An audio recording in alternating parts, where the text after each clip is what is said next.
Na casa da diarista em Ribeirão das Neves, conversamos com a tia da mulher. Nilza contou que ela chegou com uma mochila preta e que foi o filho dela, de 6 anos, que percebeu. Eu estava na sala, aí eu vi parte do jogo, que estava tendo um jogo, Alemanha, alguma coisa lá. E eu estava vendo parte do jogo, inclusive com o filho dela na sala. Só que eu fico sala e quarto. Minha mãe já estava meio cansada de ver futebol. Eu liguei da sala e desliguei do quarto dela. E eu fico lá e cá observando ela, né? E eu vi ela chegando, só que eu não vi que roupa, eu não observei que roupa que ela chegou.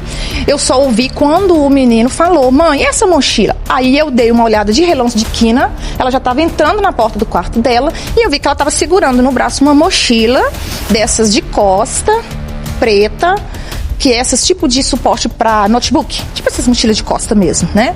E ele perguntou: mãe, essa mochila? E ela falou: eu ganhei. Aí a questão foi que eu notei à noite que ela tava mexendo, tipo assim, a movimentação era de pessoa que tava arrumando alguma coisa no quarto. Eu falei: deve estar arrumando o quarto. Segundo Nilza, no dia seguinte a sobrinha arrumou as malas e disse que viajaria com o filho. A família afirma que ficou preocupada com o menino e tenta entender onde os dois estão. O que você tá arrumando, menina? Pra onde você vai com esse menino? E tudo, porque a nossa preocupação é, nossa, gente, o menino é da casa, foi criado aqui. Então nós somos apaixonados com ele, sabe? A nossa preocupação, inclusive, é dela fazer alguma coisa. Então, assim, ela perguntei, ela falou comigo: eu vou pra casa da avó dele, avô, não sei, porque eu não tenho muito contato com a família do pai. E simplesmente falou que tava indo lá, Espírito Santo. Eu acho que nada no mundo define, eu tô sem expressão pra esse senhor que ela prestava trabalho e indicou ela, porque eu imagino que ele deve estar destruído também, e eu não tenho palavras para dar meus sentimentos para ele, para o filho, para a família, para os familiares, né, que perdeu. Nada no mundo justifica, se foi ela ou quem quer que seja, nada justifica. Eu falei que sejam eles de um poder aquisitivo melhor ou que fossem 2 moradores de rua, para mim é um ser humano da mesma forma. Explica pra gente essa relação. Parece que ela prestava o serviço para um parente da Clotilde, ele indicou para esse casal. Há quanto tempo ela estava lá? O que você sabe sobre essa rotina de trabalho dela? Olha, para ele já tem mais tempo que ela estava prestando trabalho. E ela estava, lógico, diarista normalmente está procurando mais pessoas, e ele indicou. Entendeu? Inclusive, já comentou comigo que arrependeu amargamente, mas assim, eu falei, o senhor não tem que carregar esse sentimento de culpa, igual ontem. A gente, às vezes, com família, a gente chora e se cobra, porque a gente fica se perguntando onde foi que a gente errou. Foge do entendimento de você ver uma pessoa que ela era normal dentro de casa, tá os vizinhos aí, você pode perguntar a todo mundo, sabe? Tipo assim, uma pessoa boa, trabalhadora. A tia também contou que a sobrinha já teria enfrentado problemas com jogos online há mais de 1 ano e depois disso a família a acolheu na casa dos avós. A diarista chegou a iniciar um tratamento, mas teria interrompido. Ela teve esses problemas sim, mas tem mais de 1 ano isso. Mais de 1 ano. E, inclusive eu fui uma pessoa que quando ela que descobrimos tudo que estava acontecendo, eu fui uma pessoa que inclusive levei ela no plantão de um hospital psiquiátrico bem conhecido, né, no centro de BH, levamos ela no plantão lá, foi medicada e tudo, e foi indicada, foi aí que ela veio e começou a tomar remédio. Só que a gente não sabe se, até então, até onde eu sei, ela não fez um acompanhamento certinho, começou a tomar remédio. Pode ter ocorrido uma recaída, talvez. Não sei. É uma possibilidade. A gente não sabe. Infelizmente é algo assim que só investigando mesmo pra ter a certeza. É isso que dói. Porque era uma pessoa boa.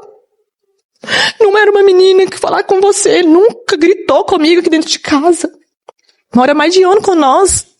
Não respondia mal meus pais. O tempo todo. Nossa, minha avó é minha vida. Minha avó, né? Faço tudo pela minha avó. Não era uma menina má. Porque tem aquelas pessoas que são aquelas pessoas ignorantes, né? Responde mal. Não. Entendeu? Não tinha isso. A Paula não teve uma presença paterna. Os pais separaram, ela estava muito pequena, sabe? Então, assim, não teve uma presença paterna. A estrutura familiar dela foi aqui em casa, por isso que talvez doa.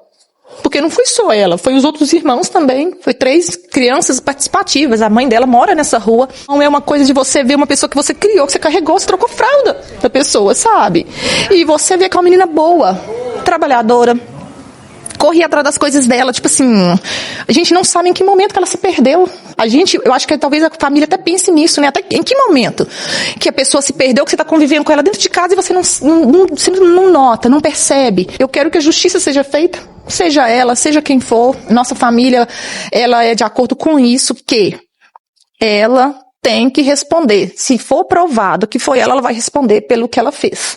E que aí a justiça tome os direitos, né, as coisas que são necessárias. Não é normal um ser humano que está conversando com você tranquilamente em um dia, no outro dia vai ali fazer uma barbaridade dessa, simplesmente por causa de dinheiro. Ela faz um apelo para que a sobrinha volte com a criança e se entregue, caso tenha cometido o crime. Eu não tô falando aqui porque tá na imprensa, nós não entendemos o que passou na cabeça dessa menina, se foi ela. Se foi você que fez essa atrocidade, você deve ter tido um surto, alguma coisa.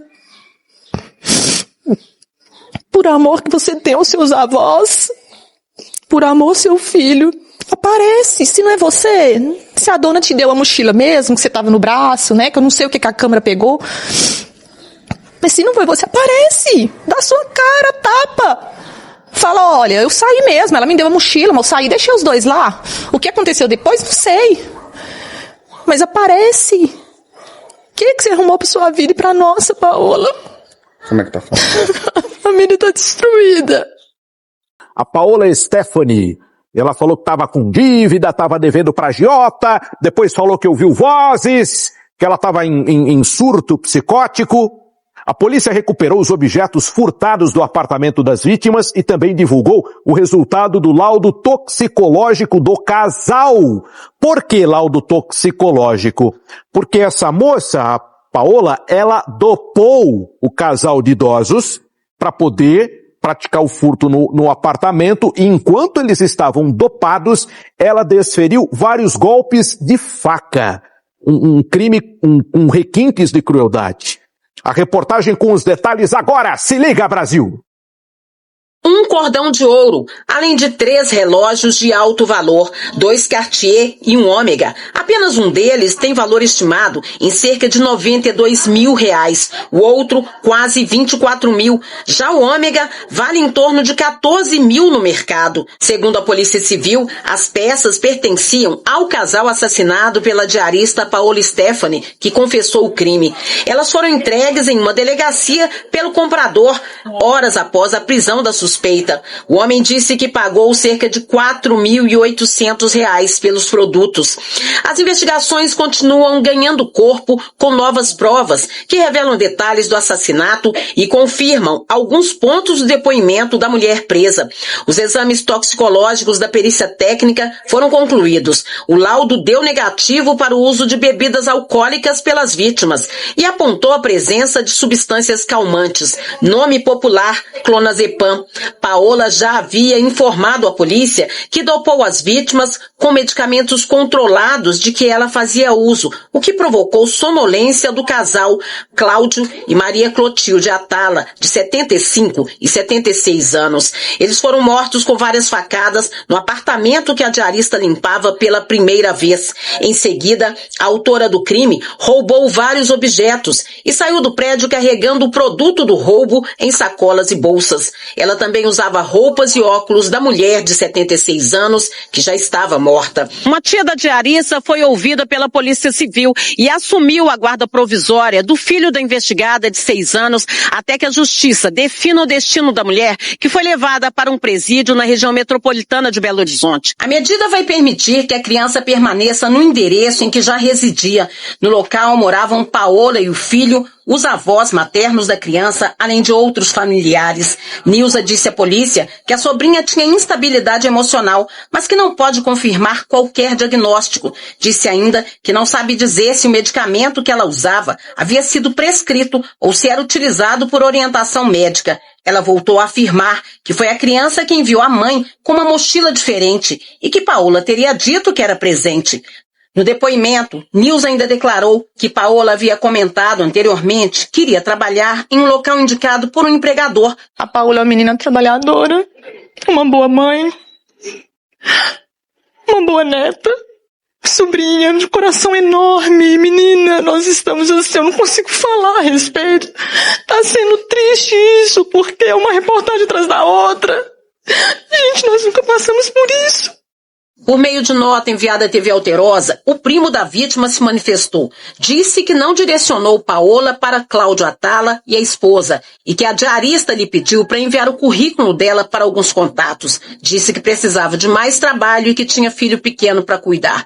Já o motorista de aplicativo que levou Paola até o centro de Belo Horizonte no dia do latrocínio ainda não foi localizado. O delegado responsável pelo inquérito informou que enviou ofício às plataformas do Serviço de Transporte Alternativo, buscando a identificação dele. O objetivo é que o motorista possa colaborar com as apurações. A diarista afirmou em depoimento que agiu sozinha e que apenas contratou uma corrida particular do motorista que estava parado aguardando corrida.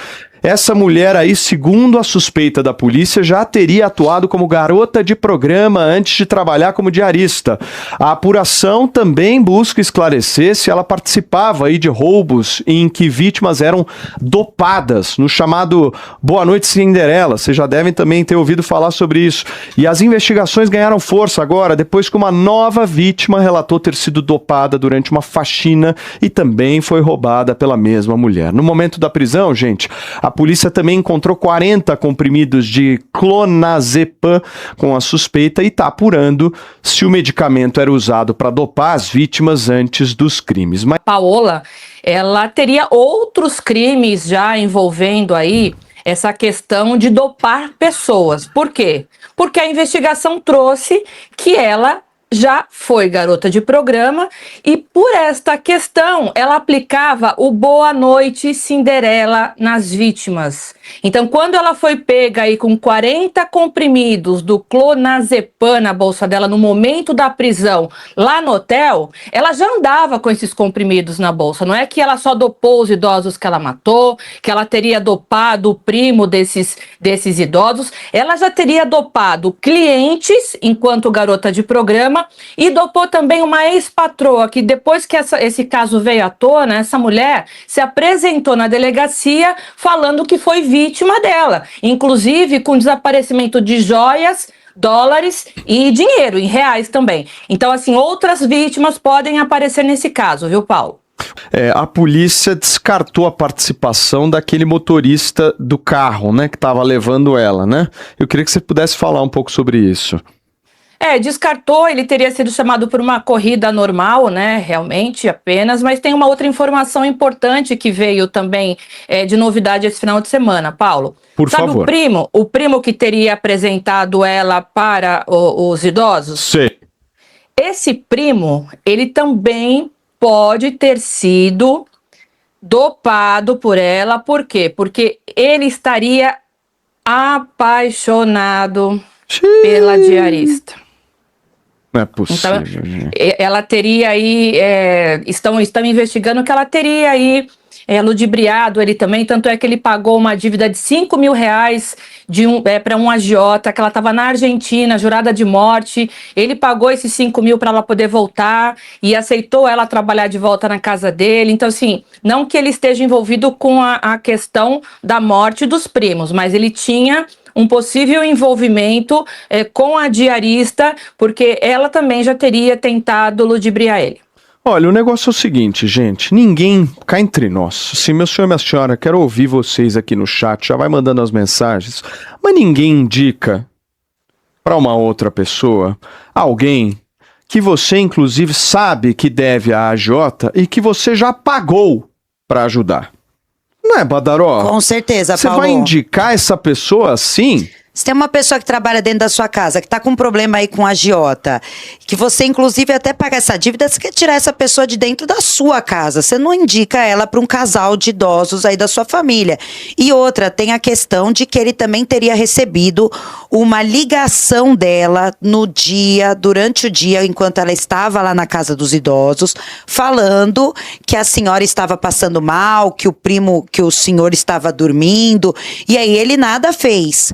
Então, a figura desse primo, agora ele falar também que ele estava num engodo, que ele estava sendo enganado por ela, é muito confortável. A figura desse primo tem que ser investigada com força e a fundo. Vamos abrir uma enquete para vocês poderem participar. A pergunta é muito simples, Regis Tadeu. Você confia neste primo? Sim ou não, para saber se a nossa temperatura tá igual a de vocês, porque para mim não é possível. E ele se contradiz, Badaró, no depoimento que ele dá. Porque em momento algum ele vai lá e começa a falar coisas que seriam negativas dela, né? Ele só fala, não, comigo ela trabalhava 2 vezes por semana, ela sempre foi muito idônea, muito certo, e as coisas começam a aparecer agora, né? E aí as coisas começam a aparecer, tem aquele áudio também que ele mandou lá pra família, né, Paulo? Aparentemente super arrependido. A gente está diante de uma pessoa aqui, a Paola, que tem um histórico de crimes patrimoniais, é uma criminosa. E esse primo, gente, é impossível que ele estava tão vendido nessa história, que ele estava tão iludido assim por ela. Eu penso que ele tem algum dedo nessa história também. E aí, Regis, com a tua experiência, meu amigo? Eu já tinha dito no programa da semana passada que é absolutamente impossível. Até fiz uma pergunta para as pessoas que estavam assistindo, para dona Guiomar, seu Tibúrcio, se você realmente indicaria alguém que está com problema de pagamento de agiota para trabalhar na casa de alguém da sua família. Então, assim, eu já tinha avisado isso, cara, investiguem esse primo. Que esse primo tem mais coisa para falar. Agora, primeiro ele chorou, agora já tá lamentando que ele foi apaixonado, que ele foi iludido, blá blá blá. Cada hora esse cara conta uma história. Então, investiguem esse primo aí, sem sombra de dúvida. Agora, eu vou falar uma coisa pra você. Do jeito que ela é baranga, cara, não dá pra dar boa noite Cinderela, né? Boa noite Cruella, né? Ai, meu Deus. Agora, Paty, se ela já estava cometendo outros crimes, né? Ela sabia como fazer, né?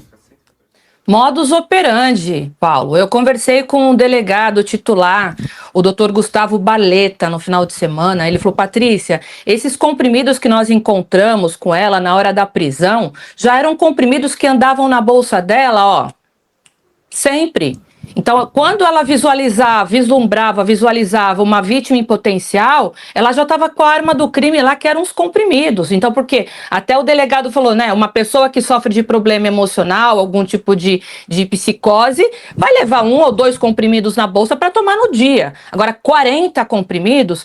E um outro detalhe muito importante, porque a polícia, como já tem bastante costume com esse tipo de envolvimento, de crime, o delegado falou o seguinte, viu, Paulo, que ela apresentou frieza, ela não apresentou arrependimento, o único momento que ela chorou foi por causa do filho, tá? E que ela admitiu que gostava de viver e levar uma boa vida. Claro, né, Badaró? Características de uma pessoa aí, essa criminosa. A gente estava estranhando realmente essa frieza dela. Eu fiquei pensando, é impossível que seja o primeiro crime que essa mulher cometeu, né? Por conta dessa preparação toda, do clonazepam, da quantidade de facadas. Pensamos que ela poderia ter tido a ajuda de alguém. E agora o histórico dela mostra que realmente, Paulo, uma pessoa experiente no crime, que já cometeu esse crime aí com outras vítimas anteriormente. E não mostra arrependimento nenhum do que ela fez com esse casal, que é um crime, assim, bárbaro. Eu fico imaginando a cena do crime, deve ter ficado horrível. Eu tô aqui, Paty, com algumas aspas desse primo aí da Maria Clotilde, né? Que ele, inclusive, falou na última quinta-feira, depois da prisão da Paola, e ele diz o seguinte, pedi pro Iago botar mesmo essa imagem, ele fala, estou muito, muito mal. Fico me cobrando desde a terça-feira.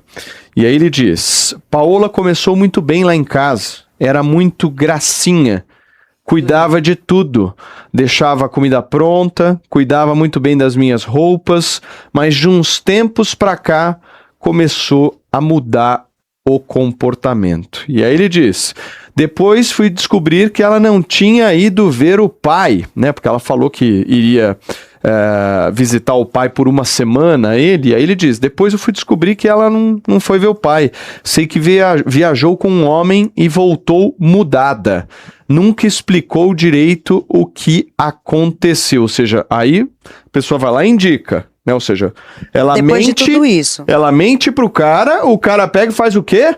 Indica. Pros tios. Pô, você tá brincando, né, gente? Bom, eu vou seguir aqui com as aspas dele. Ela começou a tomar muito remédio. Me mandava mensagem dizendo que tinha tomado clonazepam e outros medicamentos. Na última conversa eu falei, Paola, você está exagerando. Está tomando isso sem prescrição médica. Você vai ter uma parada cardiorrespiratória a qualquer momento, diz ele, né? E aí, na sexta-feira anterior, o primo diz que recebeu uma ligação do seu Cláudio, que é infelizmente aí o marido da Clotilde, que perdeu a sua vida, pedindo o contato dessa diarista. E aí o primo diz o seguinte, ele tinha pedido o telefone dela e me ligou pedindo o número. E eu passei. Aí depois da prisão da Paola, na última semana, o primo veio dizer, não é a Paola que eu conhecia. Ah, que bom, né? Pô, imagina se fosse. Pra mim, ela foi excelente. Custo a acreditar que ela tenha feito isso. Hoje de manhã fiquei estarrecido ao saber que ela confessou o crime, né? No caso, na semana passada. E aí ele ainda relata que alguma coisa aconteceu lá em casa. Não sei se ela tentou alguma coisa, comecei a passar mal. E aí, enfim, o delegado responsável pelo caso reforça a versão e diz que ele realmente teria ficado muito abalado aí com a situação, mas por enquanto a polícia também não está fazendo nada nesse sentido. Certo, Pati? É isso que diz aí o primo. Sim, mas a polícia vai investigar todo mundo. Então, hoje, oficialmente, ele não é um investigado, mas com todas essas questões que vêm surgindo, essas falas, a polícia ela pode abrir um segundo inquérito, terceiro inquérito, quarto inquérito, que é assim que funciona. E essa linha de investigação que ela tentou seduzir esse primo, e esse primo teria um envolvimento com ela um pouco mais caliente, isso já é de dentro da investigação, tá? Então a fonte que abriu para mim essa informação, que eu não posso citar o nome da fonte, mas está dentro da investigação, sim, eles tinham lá uma tentativa dela seduzir ele, aí depois ele vai lá e fala que talvez ela tenha dopado ele também, então pode ser que ela fosse uma cliente dele no início, como garota de programa, então tudo isso vai ser investigado, Paulo. E o ponto é o seguinte, né? Segundo o depoimento do primo, ele teria recebido a ligação do Cláudio e o Cláudio pedindo o telefone dela. É isso que o primo diz. Mas porque com certeza certo? Ele já teria comentado Já com o deveria ter Cláudio sobre conversado. alguém, né? É, exato. Então. Regis, quer finalizar, meu amigo? Por favor. Olha, a única coisa que eu gostaria de dizer, e é um recado para todo mundo, eu reforço isso. Tomem cuidado com quem vocês colocam dentro da casa de vocês. Não coloquem pessoas para trabalhar para vocês, não coloquem pessoas sob a responsabilidade de vocês, sem vocês investigarem. Lamentavelmente tem que ser feito isso. Você tem que... Alguém vai trabalhar na sua casa... Dá uma investigada, vê se a pessoa tem alguma passagem policial, sabe? Infelizmente, a situação real hoje, você não pode confiar na palavra de alguém, cara. Então você tem que investigar, porque realmente, não coloque alguém na sua casa que já tem passagem policial. Pronto, vou falar. Paulo. Lamentavelmente é isso, porque é uma relação de confiança. Você vai deixar seus filhos, você vai deixar seus parentes, você vai deixar à mercê de alguém do bem ou alguém do mal. Sim. Por isso que você tem que tomar todo o cuidado do mundo. É Muito a única bem. coisa que eu posso falar, né? Desde que entramos nas investigações, a Paola, né, que era a principal suspeita, ela já estava sendo monitorada aqui pelo nosso setor de inteligência e ontem, né, bem no final da noite, a gente conseguiu perceber que ela se encontrava na cidade de Itabira. Motivo pelo qual a gente deslocou aqui com duas equipes, né, são duas viaturas descaracterizadas e fomos até o local e dentro de um hotel, no quarto de hotel, após a gente se apresentar, ela não ofereceu resistência, ela abriu, ela aceitou a prisão, inclusive ela informou que já esperava, tendo em vista toda a divulgação, né, a gravidade do fato, e então ela nos recebeu e aceitou a prisão sem qualquer resistência. A arma do crime, uma faca, né? Ela falou dessa arma branca, ele estava com ela escondeu. ela falou, de acordo com o que a gente já suspeitava, inclusive com a perícia criminal tinha nos passado essa informação, foi uma faca que foi utilizada, que era utilizada na residência, e ela utilizou essa faca e depois ela guardou, ela limpou essa faca, ela limpou bastante e ela guardou, está lá na residência. A gente vai tentar agora de manhã, após a gente conseguir contato com familiares, arrecadar essa faca e enviar para a perícia. E a Paola, ela disse o que motivou o crime, ela confirmou, né, a suspeita de dívidas com agiotas, dívidas de jogo, né, jogos de azar pela internet. Ela, que é faxineira, né, ela foi convidada como diarista. Ela planejou esse crime ou foi um crime de oportunidade? Aqui durante a lavratura do auto de prisão em flagrante, a formalização, ela preferiu exercer o seu direito em ficar em silêncio. Mas em entrevista com a nossa equipe, principalmente eu pessoalmente conversei muito com ela, ela confessou sim a prática criminosa. Ela disse que não tinha intenção de subtrair nenhum objeto, mas quando ela estava na residência, ela se sentiu atraída pelo ambiente, pelos objetos que lá estavam, então ela decidiu praticar o delito. E aí eu perguntei para ela por que não somente a subtração e também tirar a vida dessas pessoas. E aí nesse ponto ela se manteve um pouco calada, mas depois confessou que teria tido um surto psicótico, né, alegou isso e que ela teria então acabado com a vida dessas pessoas. Mas que a intenção dela realmente era fazer a subtração dos pertences dos objetos. Doutor, a gente tem uma pergunta do estúdio, eu vou ouvir os colegas, o Wagner e o Lucas, eles querem acrescentar um questionamento ao doutor, eu vou ouvir e vou te repassar. Pode falar, gente. É isso mesmo, Patrícia. Durante essa investigação até então inicial, a polícia falou sobre a localização dos corpos. A Paola, durante a prisão, ela explicou se entrou em luta corporal com esses idosos, se ela dopou o casal para matá-los, enfim, como que foi? Já tem essa informação? Pois é, a dúvida do Wagner é se ela entrou em luta corporal com os idosos ou ela dopou, deu alguma medicação para que eles ficassem mais sonolentos. Ambos. Ela afirmou que quando ela decidiu praticar a subtração, ela dopou essas pessoas, ela usou um remédio que ela inclusive usa pessoalmente, ela usou 4 comprimidos desse remédio, um sonífero, né? E aí eles desfaleceram. Não obstante a isso, apesar deles já estarem com a sua capacidade de defesa bem diminuída, quase que anulada, ela então passou a desferir os golpes de faca, momento em que, segundo ela nos afirmou, ambos acordaram, sendo o primeiro o idoso, o homem, reagiu, ele tentou se defender, mas ela empurrou de volta para a cama e deferiu os golpes. E aí, posteriormente, ela teria ido até a sala onde estava a senhora, e aí ela também desferiu o golpe, que ela também teria reagido e também acabou falecendo. Isso, inclusive, comprovado através do exame pericial, tendo em vista que eles apresentam diversas lesões da defesa na mão, no antebraço, o que caracteriza que eles tentaram se defender. Ok, o Lucas também tem pergunta, Lucas Franco? Oi, Patrícia, agradeço ao delegado por conversar com a gente ao vivo aqui no Bom Dia Minas. Nós também temos imagens do momento ali da prisão.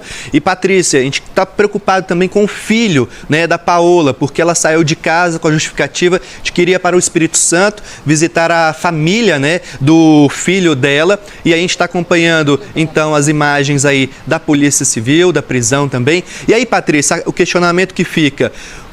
por que ela levou essa criança junto? O que ela justificou para a polícia de estar ali com o filho? E como que o filho também foi encontrado pelos policiais?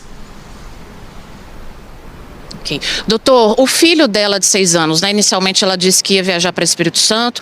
No momento da prisão, ela estava com a criança. Onde que essa criança está? Como é que fica a situação? Foi encaminhado a parentes ou conselho tutelar? Sim, o filho dela estava com ela desde terça-feira, Ela saiu de casa na terça-feira, ela foi até um hotel aqui em Belo Horizonte ainda, com o seu filho, e já na quarta-feira ela foi até a cidade de Itabira e sempre com o seu filho. No momento da sua prisão, ela inclusive estava abraçada com seu filho, ela chorava, e aí ele bastante assustado, a gente tentou acalmá-lo. É uma situação difícil, mas que pela experiência policial acaba a gente passando, a gente se acostuma. Conversamos muito com ele e os parentes, conforme você falou, vieram, suas tias vieram até o departamento, então eles foram entregues aos cuidados dos seus parentes, e agora ela vai ficar ficar à disposição da Justiça Criminal. Agora, um detalhe importante, o carro que fica cerca de 15 minutos esperando a Paola, é um homem, uma mulher, teve participação no crime, como é que ficou essa situação? O senhor prendeu ou localizou esse suspeito?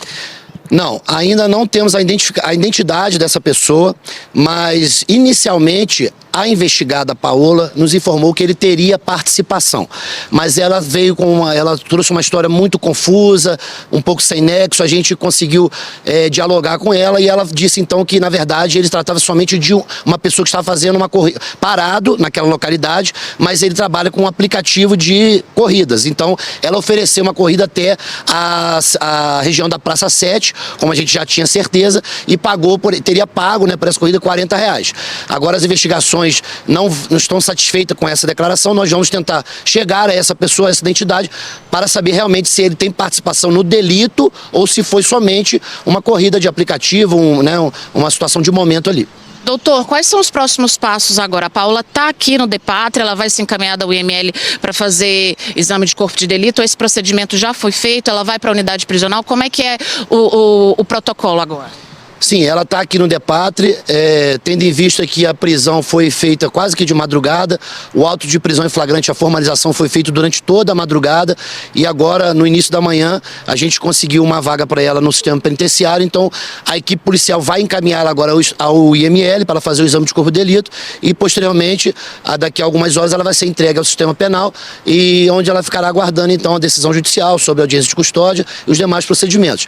As investigações continuam, justamente para a gente poder saber se existe a participação ou não de outra pessoa e também para a gente tentar recuperar os demais objetos que foram subtraídos. São as joias e também a caixa de relógio que ela afirma que também pegou lá do idoso. Então ainda está faltando objetos a serem recuperados e ela assume que venderia para sanar a dívida.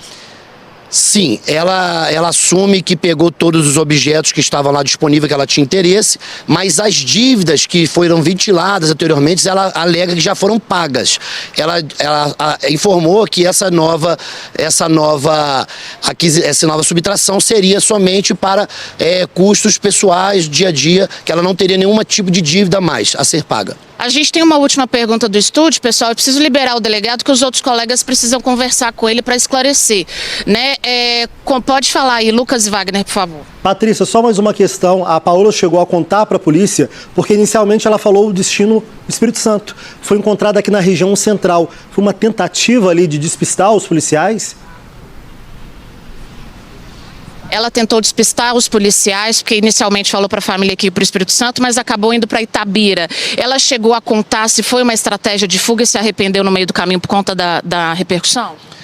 Ela afirmou que iria realmente para o Espírito Santo, mas como a repercussão foi muito grande, ela ficou com medo de viajar, fazer uma viagem tão longa e ser reconhecida. Então ela decidiu ficar em um hotel em Belo Horizonte, ali na região da Savassi, mais ou menos, e um dia, e posteriormente ia até a cidade de Itabira, tendo em vista que lá naquela cidade, segundo ela tem alguns amigos que iriam ajudá-la. Não obstante essas informações, ela me disse que na data de hoje ela iria se apresentar aqui no DEPATRI. A gente não sabe, mas são as alegações que ela trouxe até a Polícia Civil. Apresentou advogado? Sim, ela apresentou advogado. Obrigada, doutor. Está liberado aqui o doutor Gustavo Barleta, falando ao vivo no Bom Dia Minas, esclarecendo a dinâmica da prisão da Paola Stephanie Neto Cirino, que tem 30 anos. Gente, eu vou relembrar esse caso, claro, um caso bastante cruel, né, que abalou principalmente a região Centro-Sul, bairro São Pedro, onde aconteceu esse crime. Esse caso foi na segunda-feira, no dia 29. A vítima, Cláudio Atala Inácio, de 75 anos, foi morto com 17 facadas dentro do quarto.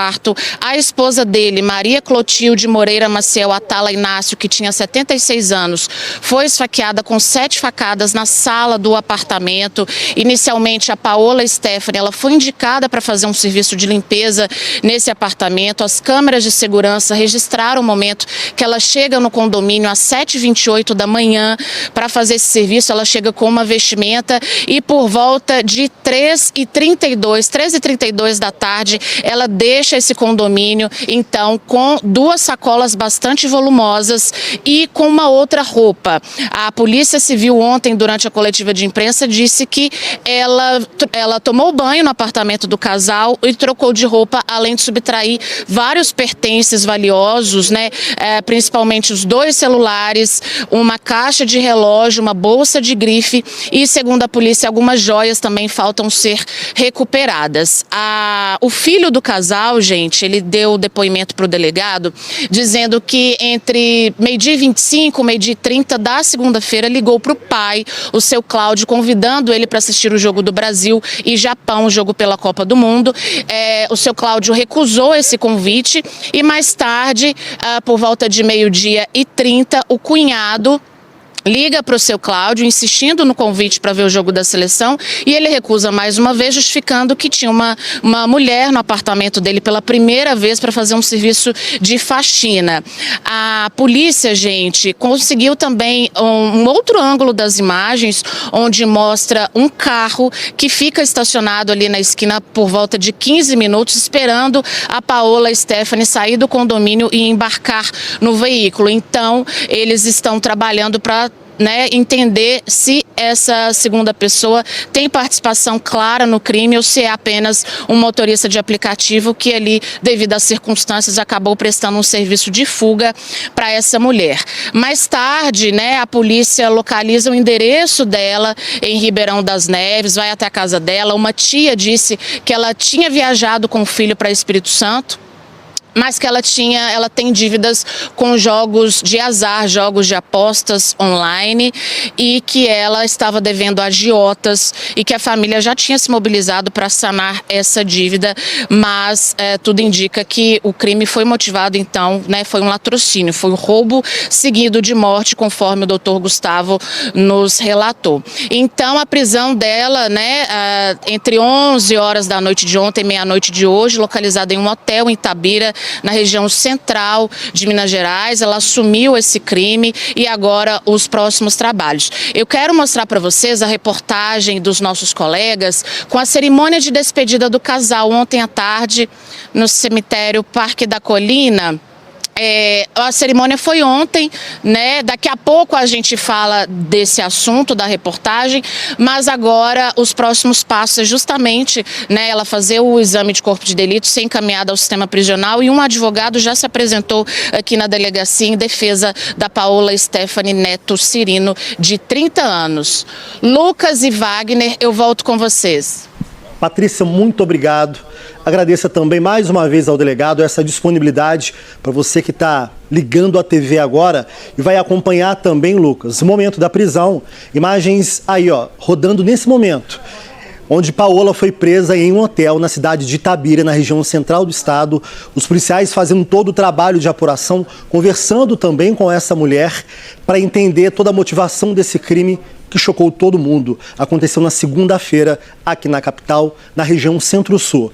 Nesse momento, ela é levada para a viatura da Polícia Civil e foi trazida durante a madrugada aqui para Belo Horizonte, onde vai continuar prestando depoimento, Lucas. E a gente observa também que os policiais saem levando alguns materiais que foram apreendidos durante esse cumprimento da prisão, e aí é o momento que ela chega ao Depátria, aqui na região oeste da capital, ainda durante a madrugada, o delegado também acompanhando ali todo esse cumprimento ali dessa prisão, e a gente vai vendo no hotel. E temos toda aquela cronologia, Wagner. Crime na última segunda-feira, a Paola Stephanie chega ao apartamento do casal no bairro São Pedro, na região centro-sul de Belo Horizonte, por volta das 7h30 da manhã, como as imagens registraram. Ela passa a manhã até o meio da tarde no apartamento, ela deixa o local por volta de 3h30 da tarde. Esse é o momento que ela chega para iniciar o dia do trabalho, a faxina ali no imóvel. Ela toca o interfone, se identifica, entra no condomínio e acessa esse apartamento. E essa imagem foi muito importante, Lucas, para entender ter a identidade dela e depois ver a dinâmica, que ela sai com uma roupa totalmente diferente. Totalmente diferente, isso por volta de 3h30 da tarde, olha lá, 3h32 da tarde, 3h32 da tarde, a gente vendo o momento que ela deixa o imóvel com várias sacolas, outra roupa, logo depois, perícia da Polícia Civil, os investigadores fizeram todo esse trabalho para identificar a rota que a Paola fez. Ela segue ali pela região a pé e depois descarta, né, uma roupa suja de sangue e outros objetos em uma caçamba e embarca neste carro. E aí é este carro que a polícia quer saber, né? Quem é essa pessoa? O delegado ainda vai ouvir a Paola novamente para pegar outros esclarecimentos. E o novo detalhe dessa história, Wagner, é que o casal, segundo o delegado, a Paola contou que os idosos foram dopados, né, e depois brutalmente assassinados.